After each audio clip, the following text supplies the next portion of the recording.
وسلم سے پوچھتے ہیں اے اللہ کے رسول اللہ قرض مانگتا ہے؟ فرمایا ہاں اللہ قرض مانگتا ہے۔ تو اس کے بدلے ہمیں کیا ملے گا؟ فرمایا اس کے بدلے تمہیں جنت ملے گی۔ ابو الدرداء فرماتے ہیں اے اللہ کے رسول اپنا ہاتھ بڑھائیے میری طرف۔ ہاتھ بڑھایا، اپنے ہاتھ میں مضبوطی سے پکڑا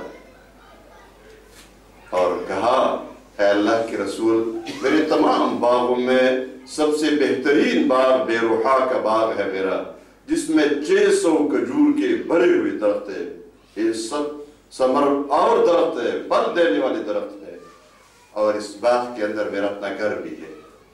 لوگ جب پسندیدہ جگہ ہوتی ہے اسی میں تو اپنا گھر بناتے ہیں، اپنا گھر بھی اسی میں بنایا ہوا ہے۔ میں یہ بار اللہ کو قرض دیتا ہوں،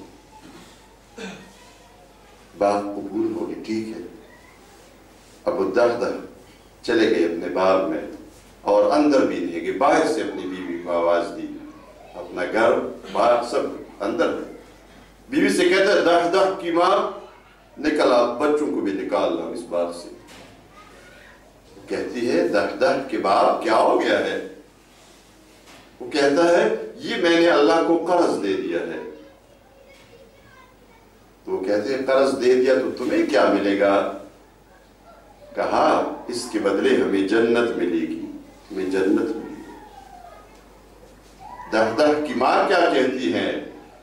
دہدہ کے باپ بڑے نفع کا سودا کیا ہے، بڑے نفع کا سودا کیا ہے، ربح البیع، ربح البیع، یہ سودا تو بڑے نفع کا سودا ہے۔ اور جلدی جلدی ایک روایت میں یہاں تک بات آئی ہے کہ بچوں کے ہاتھوں میں کھجور کے کچھ دانے تھے، وہ بھی اس نے پھینکوا دی کہ پھینکو اس کو، یہ اب ہمارا نہیں ہے۔ یہ بات جب حوالے ہوا، نبی کریم صلی اللہ علیہ وسلم نے ابو الدرداء اور اس کے خاندان والوں کو خوشخبری دی۔ کن الفاظ میں دی؟ فرمایا کم من رزق لداح ودار فیاح لأبی الدرداء، کھجور، جنت کے کھجور سے بھرے ہوئے کتنے درخت اور جنت کے وسیع اور کشادہ محلات کس طرح جلدی ابو الدرداء کے انتظار میں ہے، اس لیے کہ ابو الدرداء نے قیمت ادا کی۔ یہ وہ بنیادی چیز ہے کہ تم اپنی جائیداد، مال و دولت سب سے اپنے آخرت کو بنا لو، اور یہ تمہارے لیے ہے، یہ کسی اور کے لیے نہیں، یہ تمہارا اپنا ہے جو تم نے اپنے لیے محفوظ کر دیا۔ نبی کریم صلی اللہ علیہ وسلم نے ایک مرتبہ ایسی موقع پر فرمایا، آخرت کی فکر تھی، مال و جائیداد اور دولت کمانا کوئی مشکل کام نہیں تھا۔ فرمایا مالی وللدنیا انما مثلی کراکب استظل تحت شجرت ثم راح وترکہ، میرے اور دنیا کا کیا تعلق ہے؟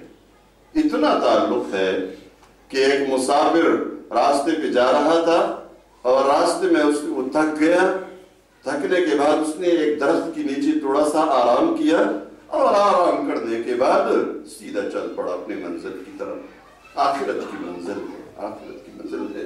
اس میں حضرت مصعب بن عمیر رضی اللہ تعالیٰ عنہ کا مشہور واقعہ، ایمان لانے کے بعد اور ایمان لانے سے پہلے یہ دو مرحلے بڑے عجیب تھے، دونوں عجیب تھے۔ ایمان لانے سے پہلے اتنے مالدار ہے، اتنا مال ہے اس کے پاس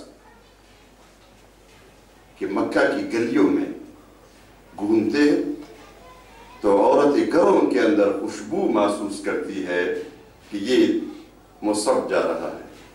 یہ خوشبو کوئی اور خرید ہی نہیں سکتا۔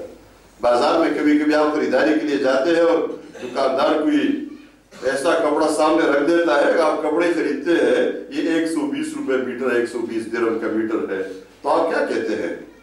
بس زبان پہ شاید یہی بات، کوئی بڑا سے بڑا مالدار شخص جو آپ کے ذمہ یار وہ فلان خرید سکتا ہے، ہماری اس کا نہیں، کوئی سستا والا کپڑا دے دو۔ یہی بازار میں کوئی مہنگی چیز آتی ہے تو لوگ کہتے ہیں، ایسے لوگ دکان والے، دکان میں جو بیٹے خریدار گاہک، یہ مصعب خرید سکتا ہے، ہم نہیں خرید سکتے۔ یہ مصعب بن عمیر ایمان لائے، ایمان لانے کے بعد ماں باپ نے سب کچھ بند کر دیا، وہ ساری رنگ و روغن سب کچھ ختم ہو گیا۔ حبش کی طرف ہجرت ہوئی تو ہجرت کر گئے، واپس آئے تو یہ مصعب بن عمیر جو سب سے مہنگی خوشبو، سب سے مہنگا کپڑا پہنتا ہے، خوشبو لگاتا ہے، سب کچھ ہے، دنیا کی خوشی ہے، ایک چادر ہے، اور وہ چادر بھی کوئی بوری وغیرہ سے جس طرح چادر بنائی جاتی ہے اسی طرح چادر بنی ہے، لپیٹا ہے اور ایک کانٹے سے اس کو یہاں ملایا ہے، یہ اس کا بٹن بن گیا ہے، سب کچھ ختم ہو گیا ہے۔ غزوہ احد میں شہید ہو گئے، شہادت کے واقعے کے بعد جب شہید ہو گئے تو صحابہ کرام جب دفنانے کے لیے کفن پہنا رہے تھے تو وہی چادر کفن بن گیا، لیکن دیکھا تو وہ چادر جب سر کو ڈھانپتے ہیں تو پاؤں ننگا رہ جاتا ہے، اور جب پاؤں کو ڈھانپتے ہیں تو سر ننگا رہ جاتا ہے۔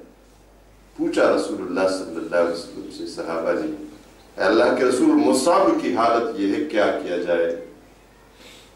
فرمایا سر کو چھپاؤ اور کوئی گھاس لا کر پاؤں کے اوپر ڈال دو، گھاس سے پاؤں کو چھپاؤ۔ اسی حال میں مصعب ابن عمیر کی لاش کے پاس تشریف لائے، آنکھوں سے آنسو جاری تھے اور فرما رہے تھے، اے مصعب مجھے تو تمہاری وہ حالت یاد ہے جب مکہ کی گلیوں میں تو گھومتا تھا اور عورتیں گھروں کے اندر تمہاری خوشبو محسوس کرتی تھی اور پہچانتی تھی کہ یہ مصعب ہے، اور آج ایمان لانے کے بعد تمہاری حالت یہ ہے کہ تمہارے جسم کو چھپانے کے لیے کپڑا بھی میسر نہیں ہے، یقیناً اس کا بدلہ تمہیں ملے گا۔ یہ وہ بنیادی سوچ تھا، یہ وہ بنیادی خوشخبری تھی جس کے لیے صحابہ نے اپنا سب کچھ قربان کر دیا تھا، ورنہ تجارت میں ان سے کوئی ماہر کوئی زیادہ نہیں تھے، بڑے ماہر تھے۔ اسلام سے پہلے جو کچھ انہوں نے کیا اور تجارت میں ان کی جو مہارت تھی وہ بڑی مشہور تھی، لیکن خواہش یہ ہوتی تھی کہ آخرت کی زندگی، آخرت کی زندگی۔ میں آپ کو ایک خاتون کا واقعہ اگر سنا، حضرت ام عمارہ رضی اللہ تعالیٰ عنہ۔ ہم کبھی کبھار کہتے ہیں دنیا میں کوئی کارنامہ انجام دیتے ہیں تو ہم چاہتے ہیں دنیا میں کم از کم حوصلہ افزائی تو ہو، اور جو لوگ حوصلہ افزائی نہیں کرتے تو اس سے ناراض بھی ہو جاتے، بھئی کوئی ذکر بھی نہیں کیا میرے کارنامے کا، میں نے جو کچھ کیا۔ حضرت ام عمارہ رضی اللہ تعالیٰ عنہ استقامت کی ایک لمبی داستان ہے اس خاتون کی۔ غزوہ احد میں یہ شریک تھی، اور غزوہ احد میں اس کی شرکت بڑی عجیب تھی۔ نبی کریم صلی اللہ علیہ وسلم نے بعد میں تذکرہ فرمایا کہ تم لوگوں کو معلوم ہے کہ ام عمارہ کون ہے؟ یہ وہ خاتون ہے کہ احد کے دن جب میں تنہا رہ گیا تھا تو میں اپنے آگے دیکھتا تھا تو ام عمارہ ہوتی تھی، پیچھے دیکھتا تھا تو ام عمارہ ہوتی تھی، دائیں دیکھتا تھا ام عمارہ، بائیں دیکھتا تھا ام عمارہ، دیواروں کی طرح میرا دفاع کر رہی تھی۔ اس لیے کہ ام عمارہ نے جب دیکھا پانی کا مشکیزہ سر پر تھا، دیکھا رسول اللہ تنہا رہ گئے ہیں، مشکیزے کو دور پھینکا، تلوار اور ڈال اٹھا کے آپ کا دفاع کرنے لگی تھی۔ آپ صلی اللہ علیہ وسلم نے اس کارنامے کے نتیجے میں ام عمارہ کو خاتون احد قرار دیا تھا۔ بڑے بڑے صحابہ جب وہ خود زخمی ہو گئی تھی، آپ اپنی نگرانی میں پٹی کرا رہے تھے اور فرما رہے تھے فلان فلان فلان، یہ جتنے بہادر جنگجو صحابہ تھے، مرد صحابہ جتنے موجود تھے، ان سب کے نام لیے اور نام لینے کے بعد فرمایا لیکن ام عمارہ کو کون پہنچ سکتا ہے؟ کوئی بھی نہیں پہنچ سکتا۔ لیکن ام عمارہ کو کیا چاہیے تھا؟ اس تعریف سے اس کو کوئی غرض نہیں تھی، خون بہ رہا تھا اور جو ظاہر جسم زخمی ہو گیا، زخم ہی کی طرف توجہ ہوتی ہے، اکثر سب کچھ لوگ بھول جاتے ہیں۔ اس زخمی حالت میں ام عمارہ نے ایک اور درخواست کی، یہ نہیں چاہیے تھا، اس کا مطلب یہ تھا کہ یہ چیز نہیں چاہیے، چاہیے کیا؟ جو فکر آخرت کا موضوع ہے، ہمارا فکر آخرت کے حوالے سے ام عمارہ کیا کہتی ہے؟ اے اللہ کے رسول، میری ایک حاجت ہے، اس حاجت کے لیے دعا فرمائیے۔ ظاہر اس حال میں، اس سخت حالت میں ام عمارہ کا یہ کارنامہ اور اس کے بعد دعا نہ کرنا تو سوال ہی پیدا نہیں ہوتا۔ فرمایا کہو ام عمارہ کیا حاجت ہے؟ ام عمارہ نے کہا اے اللہ کے رسول، میرے لیے دعا فرمائیے کہ قیامت کے دن میں اور میرے بچے سب آپ کی رفاقت میں رہیں، آپ کا ساتھ میں مل جائے، مجھے اور میرے بچوں کو سردار دو جہان جیسا رحم دل انسان تو دنیا میں تھا ہی نہیں. یہ حاجت سنی, یہ درخواست سنی اور فوراً ہاتھ اٹھے اور دعا فرمائی, اللہم اجعلہم رفقائی فی الجنہ, اے اللہ ان سب کو جنت میں میرا ساتھی بنا دے. ہمارا کو یقین ہو گیا تھا کہ یہ دعا تو رد نہیں ہوگی, اور فرمایا اس کے بعد ما ابالی ما اصابنی اليوم, آج کے بعد مجھے جو بھی مصیبت پہنچتی ہے اور آج کے دن جو تکلیف مجھے پہنچی ہے مجھے اس کی کوئی پرواہ نہیں ہے, بس میرا کام ہو گیا, میرا کام ہو گیا. یہ وہ بنیادی چیز ہے, بنیادی چیز. دنیا کی زندگی میں کیا ہوگا, کتنی زندگی ہوگی, کبھی بھوک سے کوئی مرتا نہیں, اور مرتے ہوئے جن کی زندگی کا وقت ختم ہو جاتا ہے تو اسباب مختلف ہوتے ہیں, قحط آتا ہے, لوگ مر جاتے ہیں. آپ کیسے کہتے ہیں بھوک سے کوئی نہیں مرتا؟